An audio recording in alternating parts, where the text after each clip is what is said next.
Deuteronomy 32.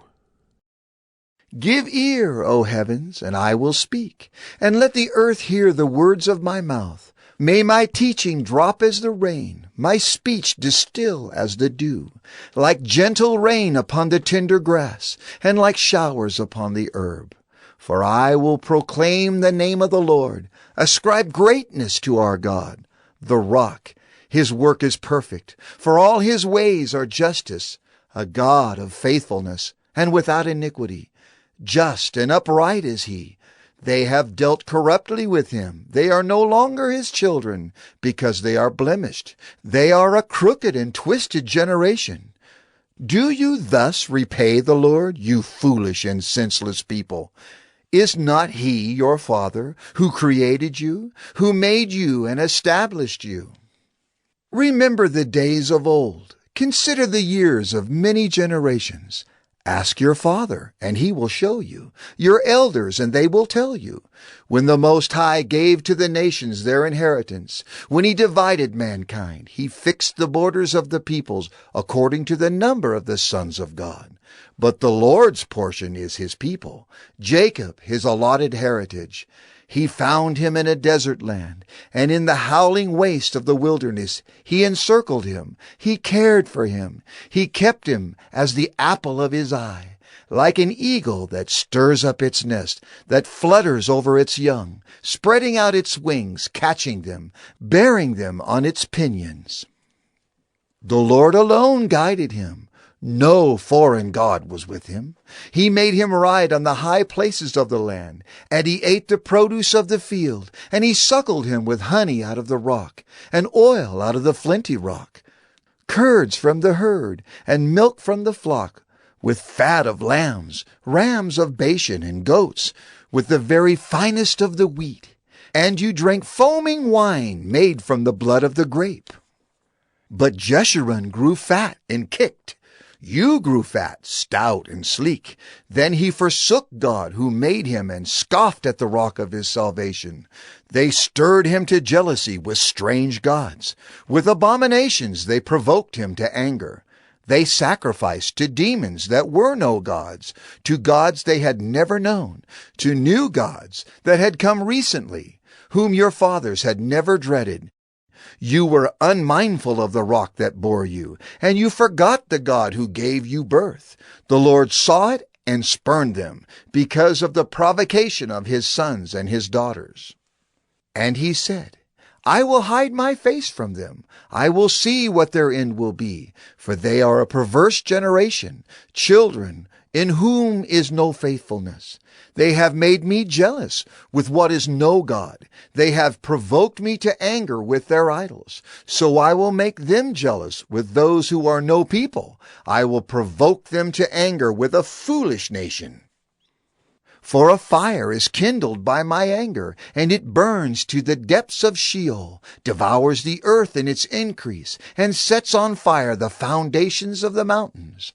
And I will heap disasters upon them.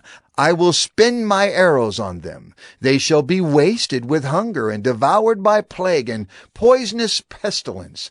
I will send the teeth of beasts against them, with the venom of things that crawl in the dust. Outdoors the sword shall bereave, and indoors terror, for young man and woman alike, the nursing child with the man of gray hairs. I would have said, I will cut them to pieces, I will wipe them from human memory, had I not feared provocation by the enemy, lest their adversaries should misunderstand, lest they should say, Our hand is triumphant. It was not the Lord who did all this. For they are a nation void of counsel, and there is no understanding in them. If they were wise, they would understand this. They would discern their latter end. How could one have chased 1,000, and two have put 10,000 to flight, unless their rock had sold them, and the Lord had given them up? For their rock is not as our rock. Our enemies are by themselves. For their vine comes from the vine of Sodom, and from the fields of Gomorrah. Their grapes are grapes of poison. Their clusters are bitter. Their wine is the poison of serpents, and the cruel venom of asps. Is not this laid up in store with me, sealed up in my treasuries? Vengeance is mine and recompense, for the time when their foot shall slip. For the day of their calamity is at hand, and their doom comes swiftly.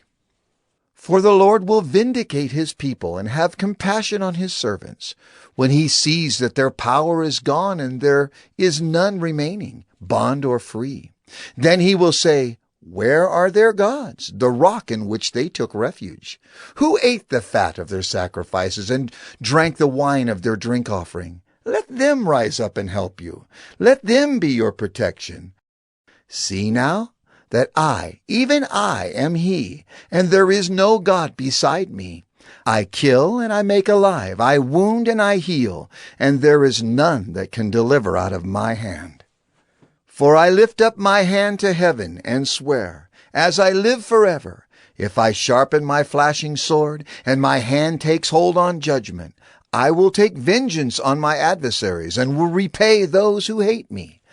I will make my arrows drunk with blood, and my sword shall devour flesh, with the blood of the slain and the captives, from the long-haired heads of the enemy.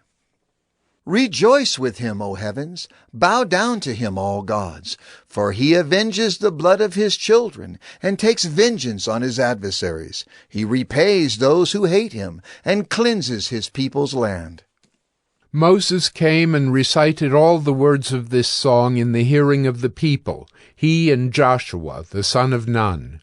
And when Moses had finished speaking all these words to all Israel, he said to them, Take to heart all the words by which I am warning you today, that you may command them to your children, that they may be careful to do all the words of this law. For it is no empty word for you, but your very life. And by this word you shall live long in the land that you are going over the Jordan to possess. That very day the Lord spoke to Moses. Go up this mountain of the Abiram, Mount Nebo, which is in the land of Moab opposite Jericho, and view the land of Canaan, which I am giving to the people of Israel for a possession, and die on the mountain which you go up, and be gathered to your people, as Aaron your brother died in Mount Hor, and was gathered to his people, because you broke faith with me in the midst of the people of Israel, at the waters of Meribah Kadesh, in the wilderness of Zin, and because you did not treat me as holy in the midst of the people of Israel. For you shall see the land before you, but you shall not go there into the land that I am giving to the people of Israel.